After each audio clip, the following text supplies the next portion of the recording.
Good afternoon, distinguished participants and guests of our today's session. This is a thematic event hosted jointly by VNIRO and Moscow FAO office. It is a great pleasure for us that at the invitation of Rosrybellovstvo, we have been taking part in all the fisheries fora over the past years. And together with VNIRO, we held thematic sessions, and today's event is not an exception.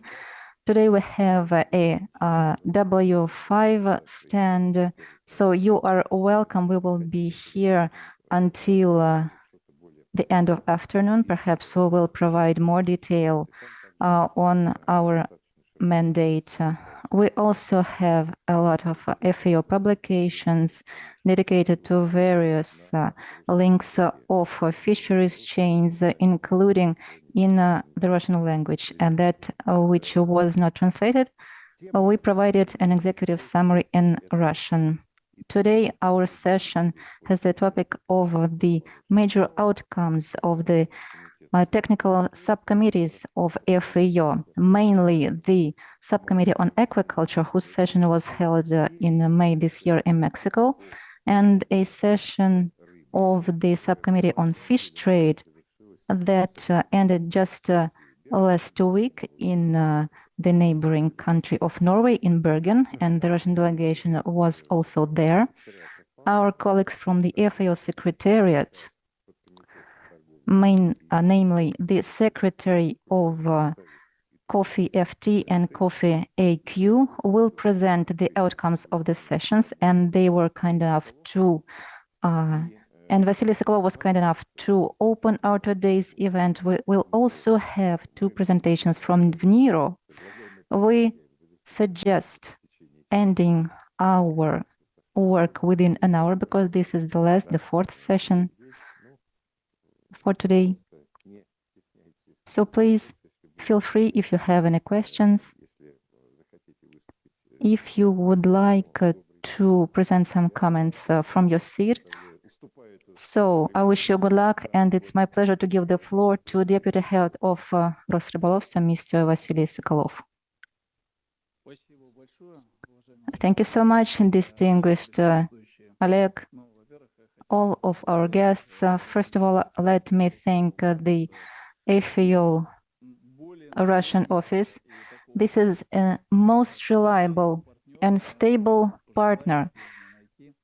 It's harder to wish for something better.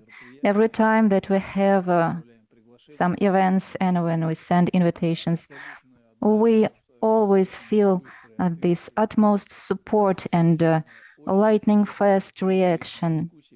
We always have very interesting discussions that are organized at the premises of FAO Moscow office. So once again, let me thank you personally, Oleg, and all your team, because we appreciate that so much. And Russia, being a quite important member of FAO, is very grateful for such an attitude from this organization. We are approaching the end of this working day. I would say that it was quite hard. We had some heated discussions here. So it's a pleasure that you have found an opportunity to take part into this roundtable. Being a major international organization that is dealing directly with the food issues, FAO brings together many countries and has large opportunities for work in the fisheries sector and to bridge gaps between many countries in terms of production. And I mean not just wild capture, but also aquaculture. And this sector is perhaps the most fast growing one in this industry. And thanks to rich experience and large databases that FAO possesses, it elaborates comprehensive solutions and has a chance to have contacts with the people and the states with which we didn't used to have any contacts at all. And during this forum, we had several discoveries, and the head of Rosrybolovstva also mentioned that. And this was discussed during the aquaculture session. We discovered a number of countries that have displayed remarkable growth in aquaculture. Some of them have found new ways and mechanisms to use small-scale fisheries. Some have found solutions to ensure veterinary and sanitary safety of fish products, and all this huge amount of data that has been accumulated and generated by various countries. It is becoming available thanks to the coordinating and organizing role of the FAO. Let me also say a few words about aquaculture, seeing that we are especially interested in the sector. We have stagnated at some point if we're talking about wild captures, but as for aquaculture, we hope that the potential of your organization will provide a new impetus for us. In 2014, we hosted the subcommittee session in St. Petersburg, and 2014 is a starting point for us in terms of aquaculture development. We adopted a law, we had a subcommittee session, we established new contacts, we got familiar with international experience that shows that aquaculture is not some chaotic type of activity when you throw manure into ponds and then the products that you get from that is all you have. This is a completely separate sector that can provide high rates of employment, and the events in 2014 provided important contribution into aquaculture development in Russia. So let me greet wholeheartedly all the participants in the roundtable, and the outcomes of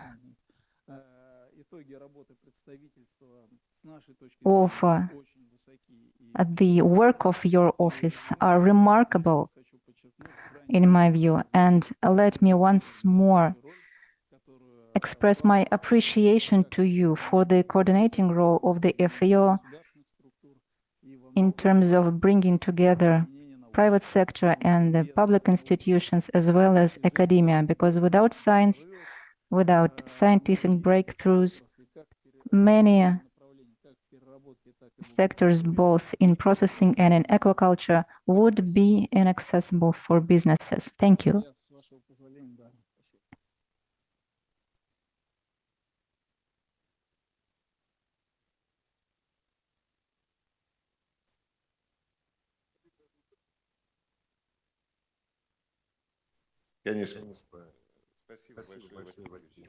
Thank you so much for your kind words. Indeed, the relations between Russia and the FAO in fisheries, they have very deep roots, and sometimes it was very emotional.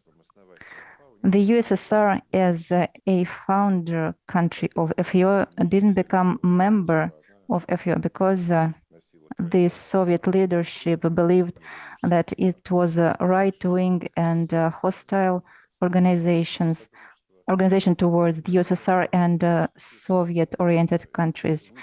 And it didn't become member itself, and also would make other people's democratic countries withdraw from it. Well, it's a historic, perhaps not mistake, but an odd event. It was resolved after Russia became a member of FAO and provided a huge contribution into FAO's budget. And the USSR and FAO, however, made some contacts, and in 1968 there was a FAO workshop in the USSR dedicated to the methods and tactics of catch, and the first Russian observer at FAO was the representative of Andrei Ruhlyada, the representative of Ministry of Fisheries of the USSR, and since 1991 he resumed his functions as representative of the Russian Federation.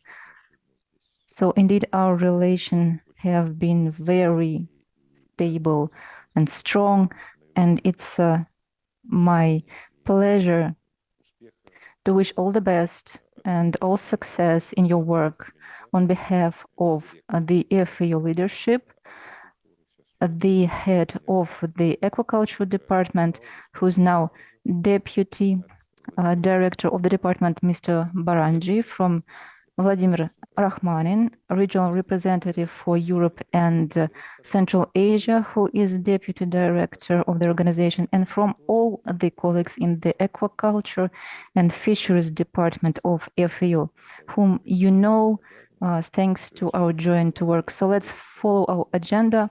Next, we have the Director of NIRO, our good partner and, let me say, protector. Distinguished colleagues and participants, well, we are glad to state that this is already a good tradition to have roundtables together at such a representative forum. I should say that among those who didn't find an opportunity to attend, they have no doubts that it's important to come together to discuss the outcomes of the session, and the Russian Federation occupies a slightly different position today. We realize the importance of FAO goals and tasks. We understand the importance of global food security, seeing that we are hearing talks about that from television, and we value so much the development of fisheries, aquaculture, and the fish science. Let me recall that we have quite a diverse interaction since 2006, or perhaps even earlier. During quite long periods, we have been exchanging statistics on fish vessels of the Russian Federation. And our country highly appreciates, and we constantly use the reference documents, statistical documents that are published by FAO, and we hope that this cooperation will continue. Next, we've been cooperating with FAO within the global information system and reference system on fish science and fisheries.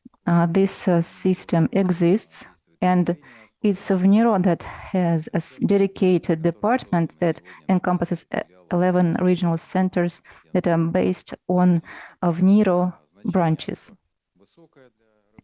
This system is very important for fisheries sector, and in the future, this scientific and analytical work will be in even more demand, and we will continue cooperating on this. The next point that has already been mentioned today, our specialists, our scientists are participating into the work of Committee on Fisheries, of its subcommittees and other organs that explore and adopt the so-called encyclopedia on fisheries that is called the State of World's Fisheries and Aquaculture. I am confident that all the fish workers and the scientists are aware of this publication. And let me also recall that there is a Codex Alimentarius Committee on food labeling, whose activities are dealing with fish products labeling, and we are among the first in this sphere. Just recently, and this time has lapsed very fast, at the suggestion of the FAO, we have developed and presented a large-scale research on the information on inland fisheries in the Russian Federation about their status and potential as a supplier of fish products and the guarantor of employment. We presented this work in September 2021 at the 4th Fisheries Forum, and we were surprised that for the first time in the history of fish science, both Soviet and Russian one, we have never prepared such work. This publication will be improved and updated. At the time, it's the only paper that has absorbed all the resources that are mainly concerned with the freshwater resources.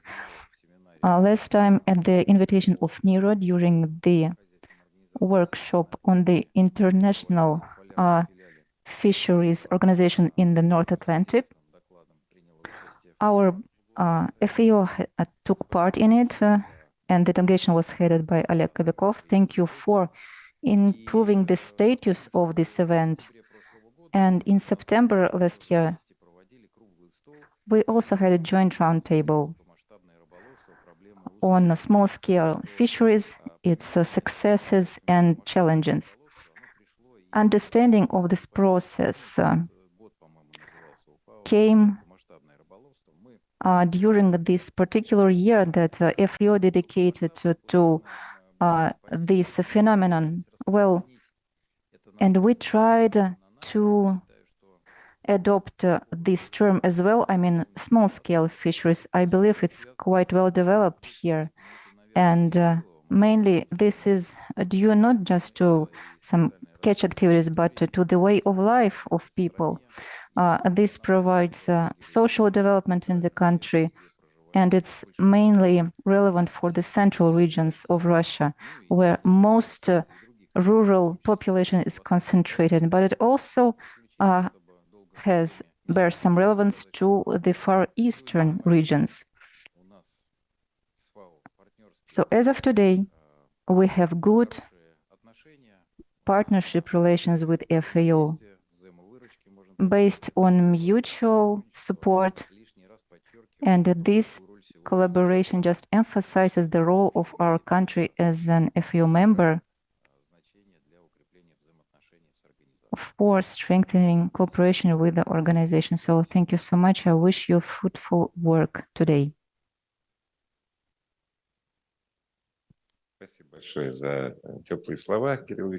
Well, thank you for your kind words. Indeed, our relations have been quite tight and cordial and warm, but these are working relations too, since we are reaching concrete outcomes, both in terms of promotion of Russian fish science and oceanography, and it allows it to use all the data sets that FAO has and that is of interest for Russian fisheries sectors.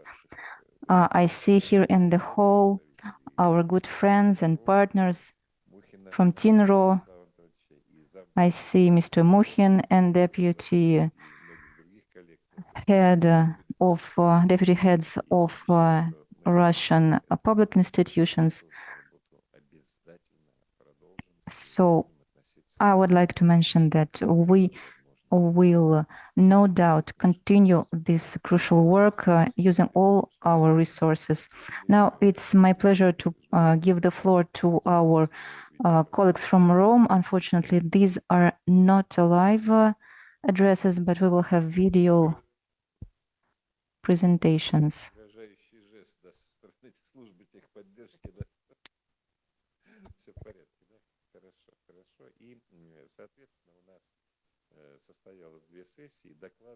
We had 2 sessions of subcommittee. We will have the secretaries of these subcommittees. We will have Marcio Castro de Souza, who heads the subcommittee on fish trade in the FAO Secretariat and the Globe Fish coordinator. Please let us have Marcio's presentation. Good morning. It's a great pleasure for me to be here again, even virtually, attending for the third time the St. Petersburg Seafood Forum. It's a great pleasure also for FAO to participate in this event.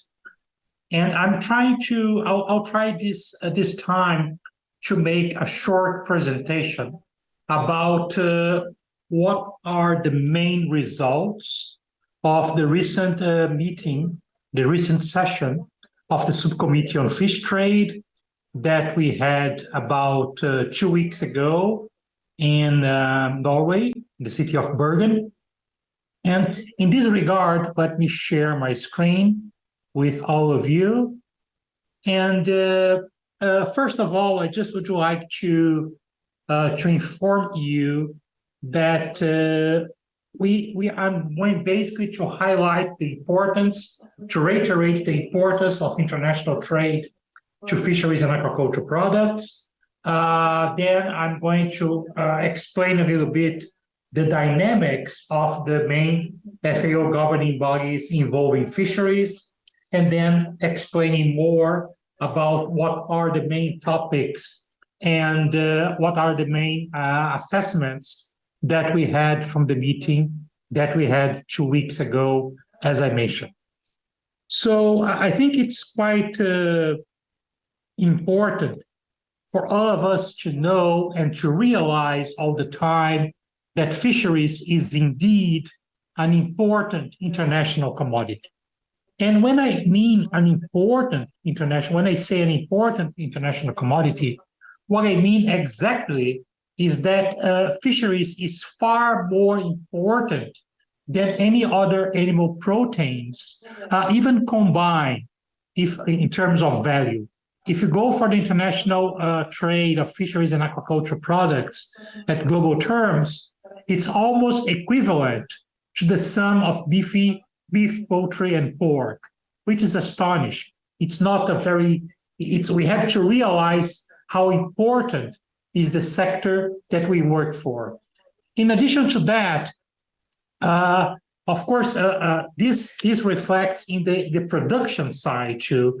So 37% of the production of fisheries and aquaculture products enters international markets, and we have an overall volume of trade of $177 billion. So that's a very important market. This map was produced by the Dutch bank, Rabobank, and it shows approximately the trade flows of fisheries and aquaculture products, indicating with the point of the arrow the importing country, and the thicker the line, the more trade we have involved. And it's very interesting also to realize that even the big producing countries, they are also big importers. So that's something very interesting to realize, because the fish market, as most of you know, it's a completely different setting from other animal proteins, considering in particular the diversity of species. When you think about the number of species involved in beef, in poultry, in pork, is much more reduced than the number of species that we have involved in fisheries. And that creates like a natural tendency, a natural trend that enhances international trade. So this is quite relevant and quite important. And now talking a little bit about how FAO deals with fisheries and aquaculture products. We have basically a top ministerial body encompassing all FAO members, FAO countries, the countries that are part of FAO, we call them FAO members, and which is called the Committee on Fisheries. The Committee on Fisheries, they meet every 2 years, all those countries. So the next meeting, in fact, is going to be in 2024, so next year in July. And the idea of the fisheries and the Committee on Fisheries is exactly to allow the exchange at a policy level, at a high policy level, the exchange of information about fisheries and aquaculture production, trade, all the pillars of sustainability. So I mean economic, social, environmental, and make all the ministers and vice ministers and directors and deputy directors together in order to discuss a series of documents that have been agreed by all of them in terms of being presented by the FAO Secretariat to all of them. So this is the Committee on Fisheries. So it's the policy level governing body of FAO formed by FAO members, so the countries that are members of FAO, that sets all the direction in terms of the work of the Fisheries and Aquaculture Division in FAO in connection with the mandate that they set for us. And this Committee on Fisheries, it is supported by 3 technical committees. In fact, until June of this year, it was supported only by 2 subcommittees, by 2 technical subcommittees, but then it was created a 3rd one. And so the first technical committee and the oldest one is the Subcommittee on Fish Trade, to which I have the honor to serve as the secretary of the subcommittee. Then we have the Subcommittee on Aquaculture, which is also already existing subcommittee. And now the subcommittee that has been created this year in 2023 was the Subcommittee on Fisheries Management. And the idea is that you have one subcommittee technically dealing with aquaculture, the other subcommittee technically dealing with fisheries management, and the Subcommittee on Fish Trade basically encompasses all post-harvest activities. We are going to get into more details in the following slides. Next to these boxes that I show the governing structure of FAO, I also in the pie chart you have the organizational structure of the Fisheries and Aquaculture Division in FAO. In this regard, it's quite important to notice that there is a very high the division mirror the setting of the governing body. So we have an area we have 3 areas in the Fisheries and Aquaculture Division. One area devoted to aquaculture, one area devoted to fisheries, and one area devoted to post-harvest operations. So they mirror a lot the activities, the technical activities of the 3 subcommittees. And then when you talk about the Subcommittee on Fish Trade, which is going to be the main focus of my presentation today here in St. Petersburg, they also, like the Committee on Fisheries, we have also meetings of the Subcommittee on Fish Trade every 2 years. The only difference is that since the subcommittees, they work as a technical supporting body of the Committee on Fisheries, the meetings of the committees, of the subcommittees, they take place in the year that we do not have the meeting of the Committee on Fisheries, which is the highest body. So in this particular period that we are, next year, we are going to have the meeting of the Committee on Fisheries. So this year, we had already the meeting of the Subcommittee on Aquaculture. 2 weeks ago, we had the meeting of the Subcommittee on Fish Trade, and we are still going to have the meeting of the new Subcommittee on Fisheries Management. So the idea is that the technical keys of those 3 subcommittees, it's going to be reported and addressed at the highest level, at the Committee on Fisheries next year. And countries, they need time to digest the report of the subcommittees and to prepare themselves in order to provide the necessary inputs at the policy level at the Committee on Fisheries. And 2 weeks ago, what we had, it was the 19th session of the Subcommittee on Fish Trade. It was held in Bergen, Norway, So we again take this opportunity to thank Norway for hosting a session of the subcommittee. It was from, as I mentioned, 2 weeks ago, from 11 to 15 September. We have 43 members, so FAO countries, participating in the subcommittee. Of course, some countries, they attend with more than one representative. And here I must say that Russia was present there with 2 delegates. And also we have 19 COFI observers. The observers are basically international organizations, intergovernmental organizations, NGOs that are already accredited as in COFI, in the Committee on Fisheries, as observers. So all entities that are accredited as observers to the Committee on Fisheries, they can attend the meetings of the subcommittees as observers too. Of course, you can access all the documents that have been discussed in this meeting of the Subcommittee on Fish Trade online.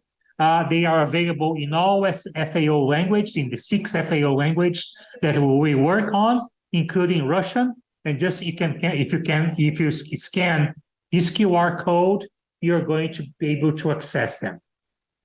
And when you talk about what are the main topics of those documents that have been presented by the FAO Secretariat and discussed with countries? We had 11 documents that have been presented. And to facilitate this explanation, I have divided the documents into 3 major groups. We have documents that address economic and institutional issues. We have documents addressing market access, and we have documents addressing post-harvest issues in general, with one that's more horizontal, and I'm going to explain it soon. So in the economic and institutional documents, we usually have some traditional documents that presents the overall trends in terms of production, consumption, exports, imports, so trade in general, involving fisheries and aquaculture products. What are the perspectives? And I think, by the way, I have to suggest that this document on global trends, it's quite interesting and rich to read. It provides a very good perspective in terms of the current issues, the current trends, but also the upcoming projections that FAO is performing. We also have a document that presents the major global themes. For example, we have in the middle of this year the new treaty in New York that has been signed about areas beyond national jurisdiction. So that's a major achievement of the sector that has been also reported in the area of global themes, as well as the cooperation that FAO performs with other international organizations. In the area of market access, maybe that's the core set of documents that deals directly with issues associated with international trade of fisheries and aquaculture products. We do have documents dealing with food safety and quality, traceability and catch documentation schemes, which are becoming quite important elements and tools in order to prove, in order to comply with import requirements involving the legality of fish, particularly, of course, white captures. We have a document about the access of small-scale fisheries to international markets. We have a very interesting document about the economic effects of IUU fishing. So what are the economic losses for the coastal countries, but also for other countries when IUU take places? Also, we have a document about biodiversity conservation and one about trade agreements that FAO is proposing to have a database in order to spread information about the most modern clauses in trade agreements that are not so trade-related. In the area of post-harvest issues, we have a traditional document that we present every 2 years which is the results, a consolidated result of the questionnaire of the FAO Code of Conduct on Article 11. And Article 11 of the Code of Conduct deals specifically with post-harvest issues. And by the way, the Code of Conduct is one of the pillars of the FAO instruments that in my opinion, all FAO instruments are based on the Code of Conduct. And it's quite rich. It's quite a very interesting code publication. It's quite short. It's also available in Russian. And it sets out the basic principles applicable to the sector in order to have a sustainable activity from the net to the plate. Also, we have a document about aquatic food utilization in terms of how we can reduce food and loss and waste associated with fisheries and aquaculture products. And finally, we have a document about the guidance that FAO is developing in order to support the private sector involving compliance with social responsibility. So I mean all the international regulations and instruments that exist about human rights, about social issues. So FAO is trying to compile all those instruments in an easy to understand way in order to facilitate compliance by the private sector. And if I could maybe highlight some specific areas during the discussion that we had last week in Norway, I just would like to highlight first that it was a very interesting experience for us to introduce for the first time what we have called the colloquia. So we have invited 4 international organizations and also that have presented very important current topics like fisheries subsidies, fisheries support estimates, the harmonized system nomenclature applicable to fisheries and aquaculture products. And it was a very rich debate.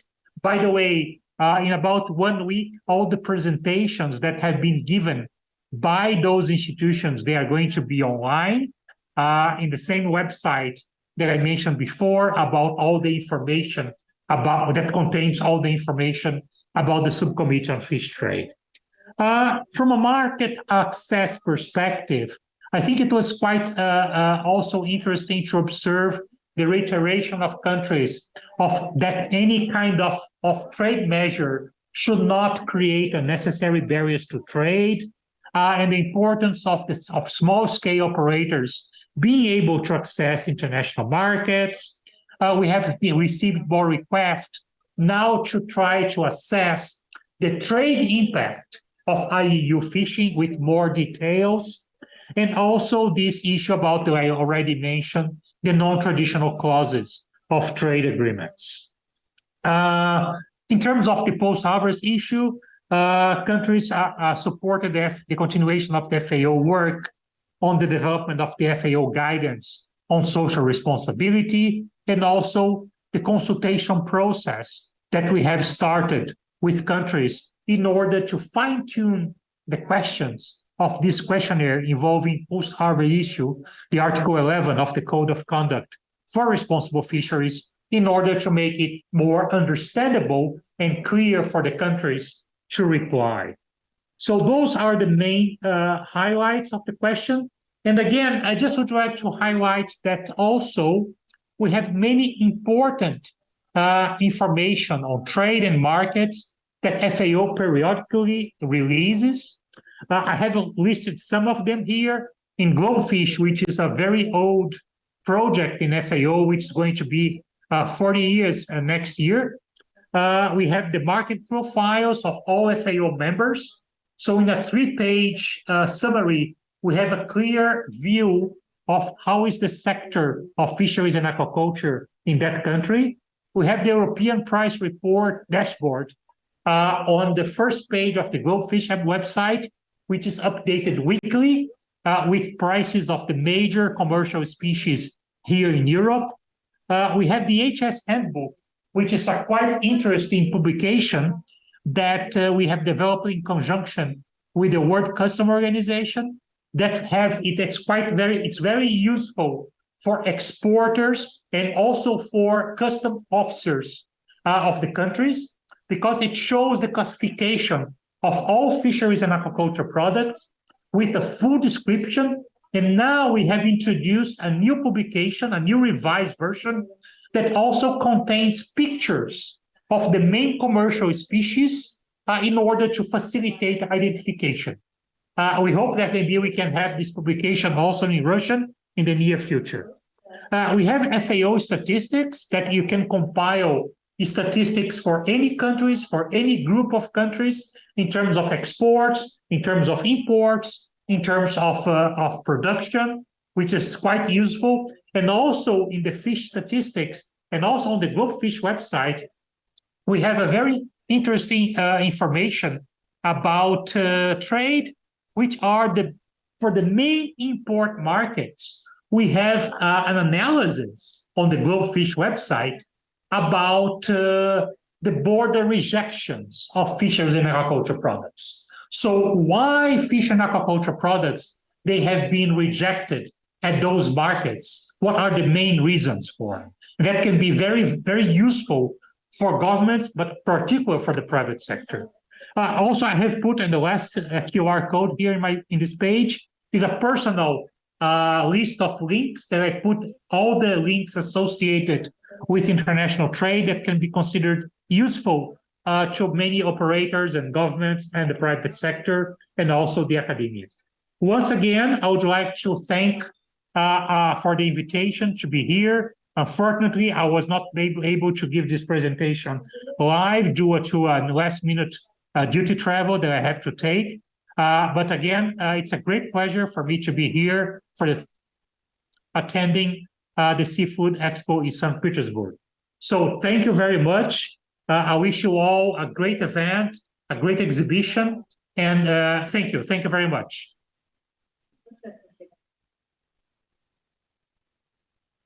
Obrigado, Marcio.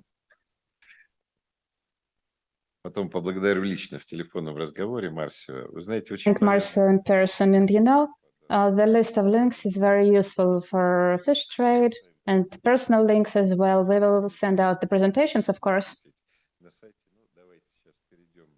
It will be on the website. Let us move on to another presentation of the Secretary of the Subcommittee for Aquaculture, Head of Department of FAO Fishery Division and Aquaculture, Matthias Halvard. It is going to take 10 minutes. Very good day to all. It is my pleasure to report to you today about the outcomes of the 12th session of the COFI Subcommittee on Aquaculture. And my name is Matthias Halvard. I'm a Senior Aquaculture Officer and Technical Secretary of this subcommittee. Now, the 12th session was held in Hermosillo in Mexico from 16 to 19 May 2023. It was attended by 36 members of FAO, by one specialized agency of the UN, and observers from 7 intergovernmental organizations. And the substantive items that you see listed here, 5 of them, were discussed at this session, and I will go into details for each of those.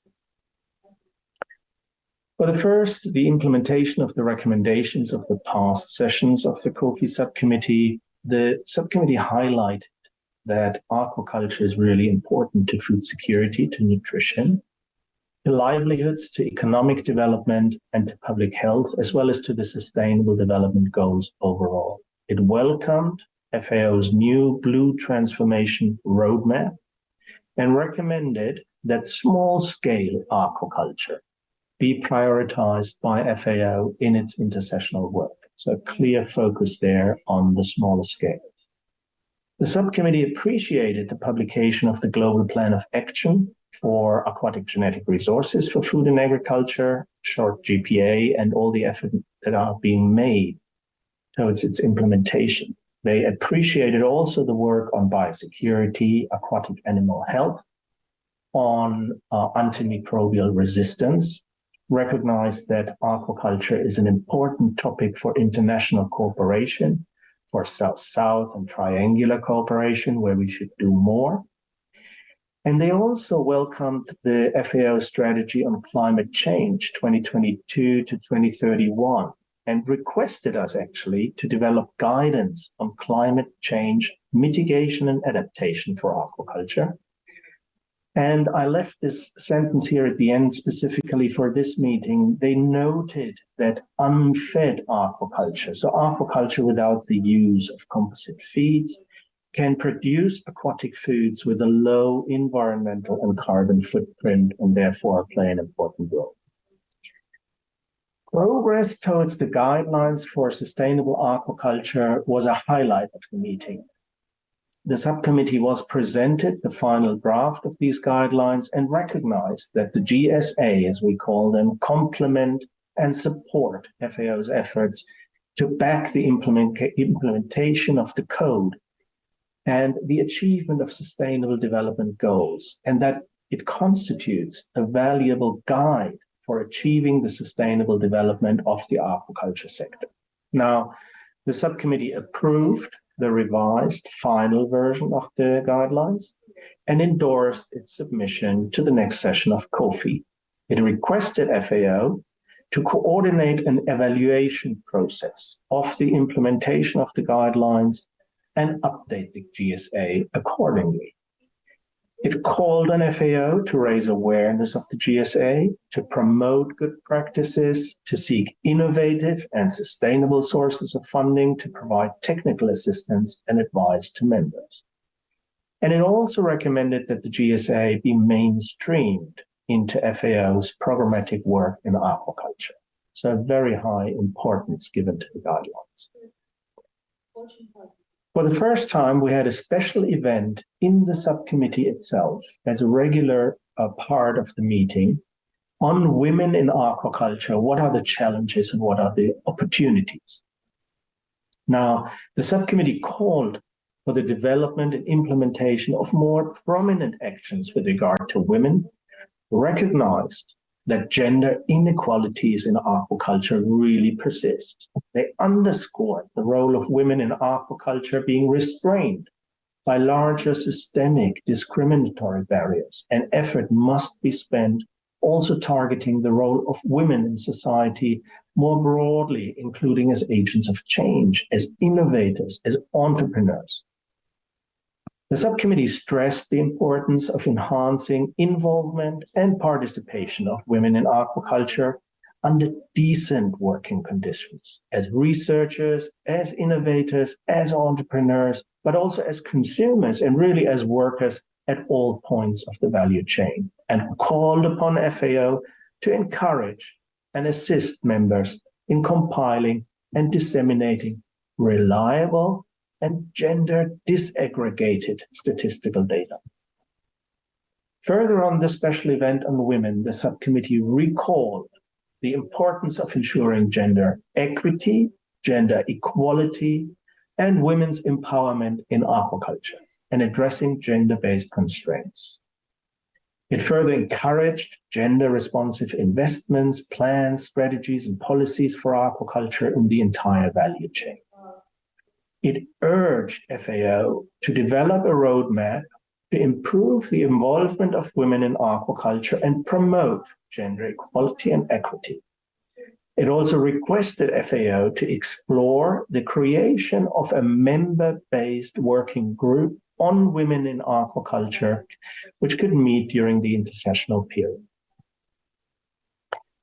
Another substantive item was on recognizing and enhancing the contribution of algae and particularly seaweeds to global aquaculture development. And the subcommittee noted the great potential of seaweed to significantly contribute not only to global food production, but to livelihoods, to income generation, and that the status of seaweed aquaculture industry really differs among different countries and regions. But for further expansion, additional support and investment is required.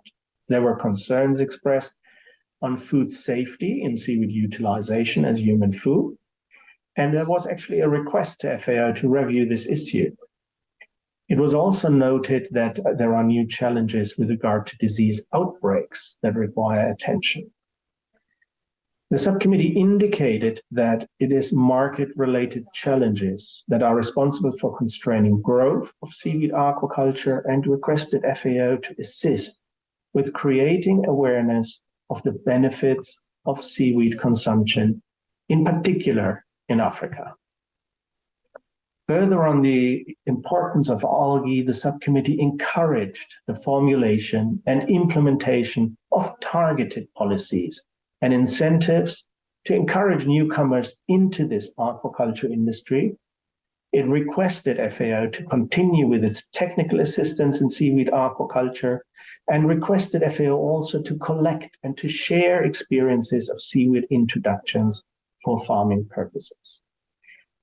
Finally, the subcommittee encouraged FAO to provide guidance to members in regards to access market-based mechanisms to incentivize seaweed farming. And it encouraged FAO and members to expand further its work on data collection specific to seaweed aquaculture production and trade. Now, the fifth item under the 12th session was on the progress reporting on the implementation of the Code of Conduct, and within that for the provisions relevant to aquaculture and culture-based fisheries in the context of the blue transformation. Now, in that regard, the subcommittee reaffirmed its support of the core global objectives and targets of the blue transformation roadmap, and it welcomed its aim of transforming global aquaculture into a more productive, efficient, climate smart, and socially and environmentally responsible food system. It recognized that the code remains a cornerstone for responsible practices in fisheries and aquaculture, and that the accompanying questionnaire is the key tool to monitor its implementation. It welcomed, in this regard, an update of the questionnaire to include emerging and strategic issues, and that this update should also take into consideration the need to monitor and report on the implementation of the guidelines that had been approved. The subcommittee encouraged all members to respond to the questionnaire in order to allow a better monitoring of the implementation of the code and the SDGs. Finally, the subcommittee underlined the importance of keeping the questionnaire as the sole reporting instrument to the subcommittee, including on the implementation of the guidelines, and of avoiding the creation of new tools for monitoring and reporting on the implementation of the guidelines. A very clear call there for the code questionnaire. This brings me to the end of the presentation and the reporting of the session. The subcommittee at the end very warmly welcomed the kind offer of Turkey to host its 13th session, and we are looking forward to the announcement of the dates and venue at the next session of COFI. Now, I would like to draw your attention that the report of the session is available in all UN languages, including in Russian, of course, at the site that you see on your screens. And for any questions that you may have, please contact either myself or anybody in the FAO Secretariat at cofi-aquaculture@fao.org. And with that, I thank you for your attention and wish you a successful and productive meeting. Спасибо нашему коллеге Матиусу Халварду. Thank you, Matthias Halvard, our dear colleague. Dear friends, now in 30 minutes we have covered a program of these key platforms, which usually takes days. It is unfortunate that no one from the Russian fishing industry could personally be present at the work of the subcommittee on aquaculture, but let us hope that in 2025 in Turkey we will do that. A number of host countries, well, there are some committees and COFI subcommittees. Usually the meetings are held in countries which are not very developed for aquaculture or for fishery. as happened with the World Cup for football. Well, the next host country will be Turkey, and we will see a lot of information there. I would like to say that FIA has issued a guideline on turbot, and I think our Russian colleagues will be very interested in that. Maybe we will agree the translation with Nero. There is a resume of it with QR codes, and it is a step-by-step guideline. Now we present our final speaker for today's session, our great deputy head, Mr. Vladimir Belayev, and here we have all the heads of Nero. And we are very happy that you pay such attention to our information, our organization. The floor is yours. Good afternoon, distinguished colleagues. For a long time, we have been working with FAO on various issues, including aquaculture and sustainable fisheries in global ocean. Currently, we've had the 12th subcommittee session on aquaculture of the Committee on Fisheries. I would dare mention, please switch on my presentation. Next slide, please. I would like to dare emphasize several points that were addressed during the last 12th session of the subcommittee on aquaculture that set the main tasks. Yes, indeed, our colleagues from FAO have presented their view and their attitude, but I would emphasize the following points: stimulating technology sharing within ecosystems, approach to aquaculture, priority attention to small-scale aquaculture, the use of guidelines for sustainable aquaculture, the need for considering the potential role of seaweed cultivation in world food production, supporting a roadmap for blue transformation using the ecosystems approach, the development of information based using the Code of Conduct for Responsible Fisheries. We call it CCRF. We use it directly to provide information to the FAO, and knowledge tools and good practices sharing to attract sustainable investments in aquaculture.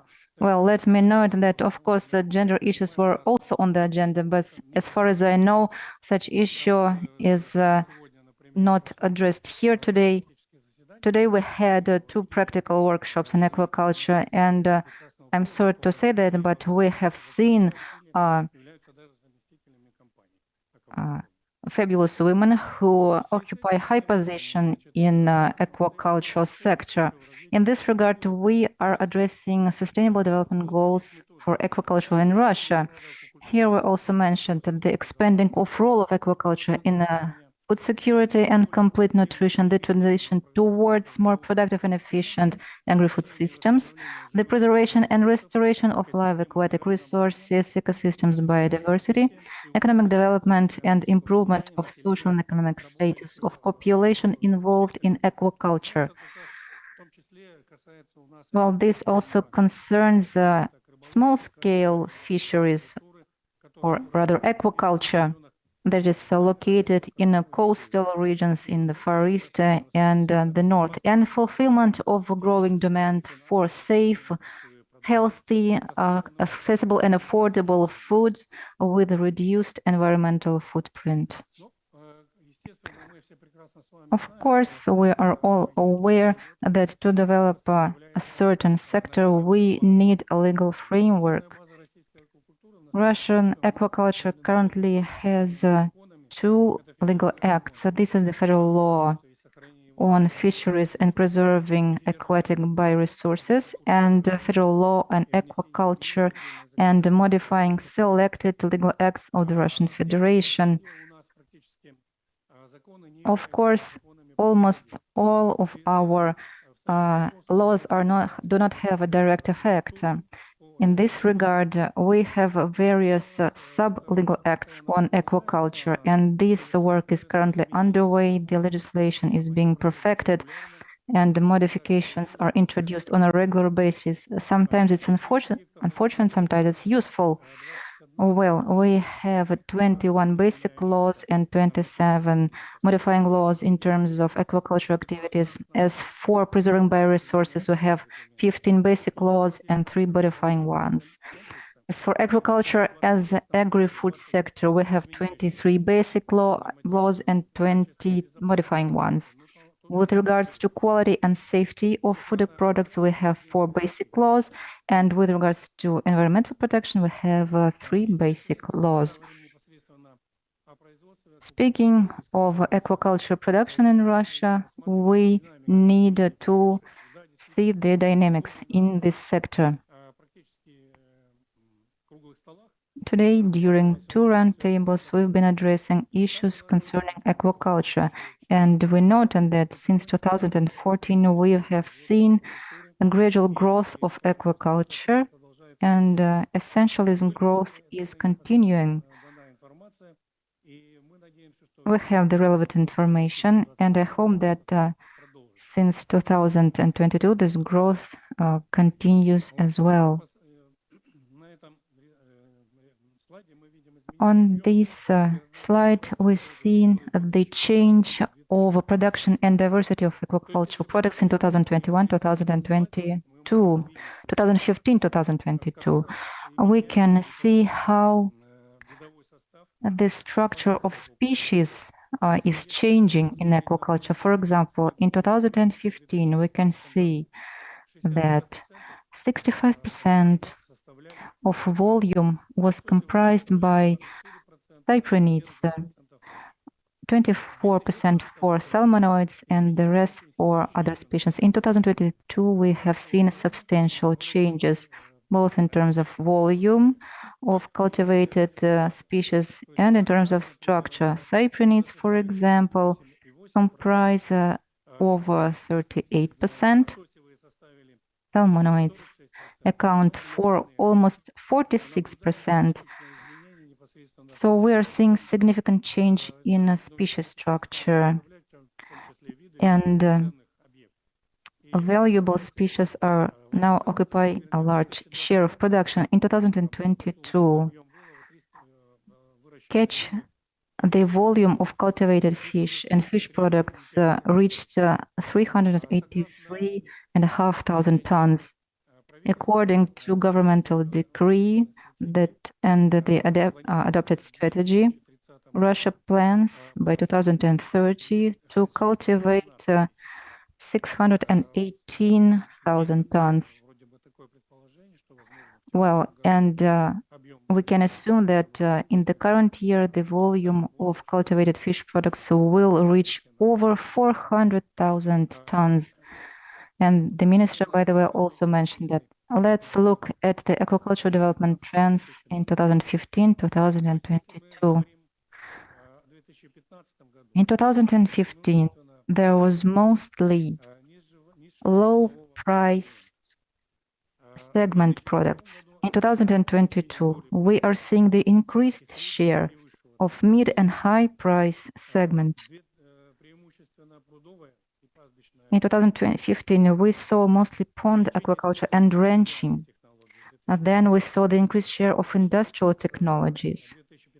In 2015, we saw a limited number of cultivated species and products nomenclature.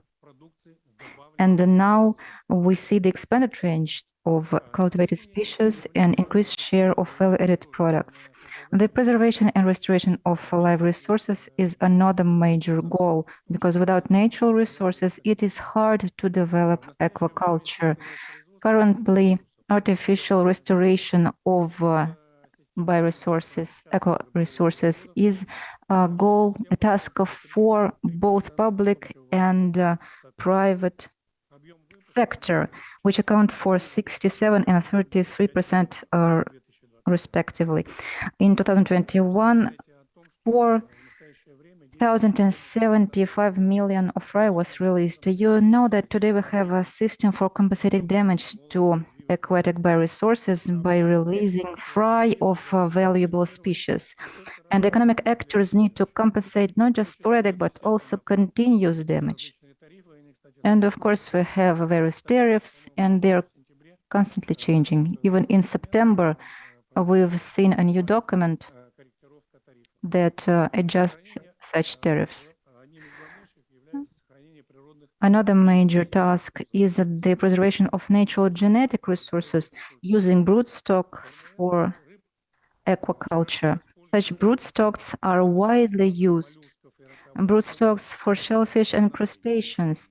Well, this work is unfortunately only underway, not completed. The use of broodstocks for commercial production, 100% for sturgeons, 100% for cyprinids, 100% for salmonids, and 10% for whitefish. As for artificial reproduction, is 97% for sturgeons, 3% for cyprinids, and 10% for whitefish. So as of today, if you look at the majority of species, we have broodstocks that are used in aquaculture in the Russian Federation. Let's move to the implementation of the Code of Conduct for Responsible Fisheries in Russia. Well, we are discussing this a lot, and there is a certain assessment of any country in terms of compliance. Well, this is an expert estimate, but in my view, that we have the existence of a state policy for and development plans, the existence of regulating activities, and the mechanisms that are aimed at the implementation of such measures, the level of support measures in terms of facilities health management, dissemination of research results, and their access. Well, overall, I think that we need to address Mr. Kovikov, but I believe that we are making progress anyway. Well, in conclusion, I would like to mention that in our view, Russian aquaculture development priorities are the following. It's the increased financial affordability, increased productivity of cultivation systems, hybridization, selection, genome editing. By the way, today during one of the roundtables, we have discussed in detail this issue. We had a renowned expert who was talking about it. The expansion of the use of best available technologies, the prevention of disease, the reduction of manual and unskilled labor. Well, to conclude, I would like to mention the development of premium segment, the expanded production of a high-price segment, shellfish, echinoderms, etc., organic production, and targeting nutritional value for healthy diets and child nutrition. Well, the tasks that were set during the 12th session of the subcommittee on aquaculture, they are being gradually fulfilled in the Russian Federation. Thank you for your attention. Thank you so much. Oh, yes, indeed, the FAO highly appreciates the progress of aquaculture development in Russia. And if we compare with the starting point, of course, the progress is significant. At the same time, seeing that globally, for example, if we take the so-called Lagrange point, meaning the balance between wild catch and aquaculture, and globally, aquaculture production has exceeded production in wild catch. In Russia, we had 400,000 tons in aquaculture, but in wild capture, it's over 5 million tons. So there is work to do. Well, of course, aquaculture sector in Russia is developing steadily and gradually with the public support and high quality of legal framework improvement.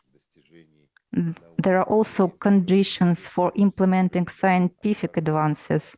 There are provisions for environmental protection.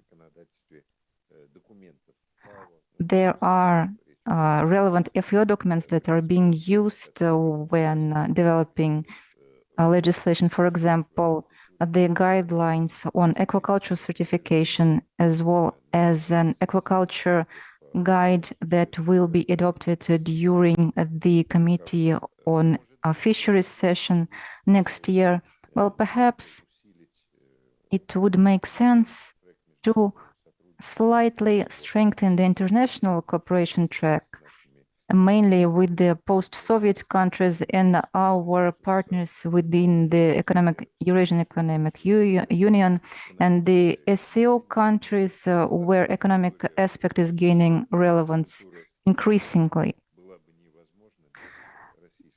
Because in these countries, aquaculture development would be impossible with our Russian or other Soviet contribution.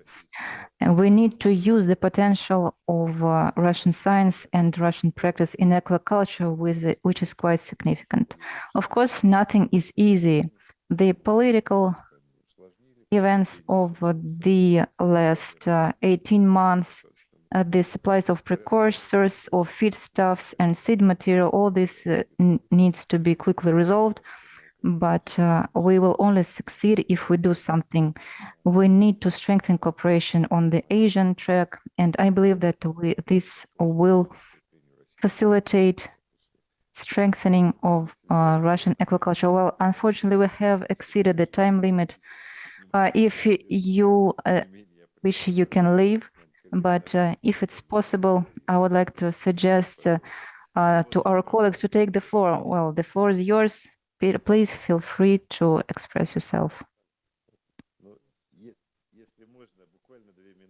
Just 2 minutes, if possible. We have our colleague from FAO, Deputy Head of the Office in Uzbekistan, Mr. Sherzod Umarov, who has been invited as a special guest. He has been a speaker during one of the sessions. Please, Sherzod, just a couple of words. Yes, the mic is here. Please tell us how FAO contributes to aquaculture development in Uzbekistan.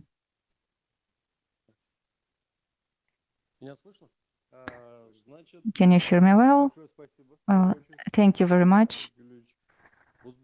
Thank you, Oleg. In Uzbekistan, the government supports this sector very actively. At the same time, we have a number of issues, mainly geographic and climatic ones, because Uzbekistan is situated in the low stream of two rivers that actually feed agriculture and aquaculture, Sirdarya and Amudarya. But over the past years, the number of ponds has increased tenfold or more. But we have another problem. In Uzbekistan, its population, for example, it's due to cultural features. The consumption of fish products, of seafoods, is almost absent. This is below all the international norms. As of today, it comprises around 4 kilos per year. So we have a lot of work to do. And FAO itself helped the Fishermen Association to develop a strategy, the 2030 strategy for aquaculture development. This document was developed and adopted and endorsed by the government. Dear Oleg, let me use this opportunity. We discussed this during the other session, and we suggested the following. In Uzbekistan, we already have a branch of Astrakhan University. We would like to suggest, given the current reality, to use the platform that is called FAO South-South platform and the Hand-in-Hand initiative, which allows for the participation of experts from the Russian Federation, from Uzbekistan. It allows us to share experience and to absorb the advances that China has, for example. Perhaps Mr. Kovikov, if you would like to dwell on that, we will support you gladly. Thank you, dear Sherzod. Distinguished colleagues, of course, we have a potential for developing cooperation with the post-Soviet countries, which, by the way, had our united fisheries systems. Of course, 4 kilos per capita is not much. I hope that if when we visit Uzbekistan, you will serve us plov with fish. We previously had a Saudi representative, and he said that 10 years ago, the fish consumption in Saudi Arabia comprised 7 kilos per capita per year, and they set a task to increase it up to 30 kilos by 2030. Last year, they had 14 kilos, so a country with the indicators of fish consumption close to zero managed to achieve such results. This is what public support is capable of. We can reach significant results. So thank you, distinguished colleagues. Thank you for your time. We are ready for cooperation. Please advise us which aspects are of interest for us, which publication to translate, which events you would like to see held in Vniro and other platforms. So I wish you good luck and successful work during the forum.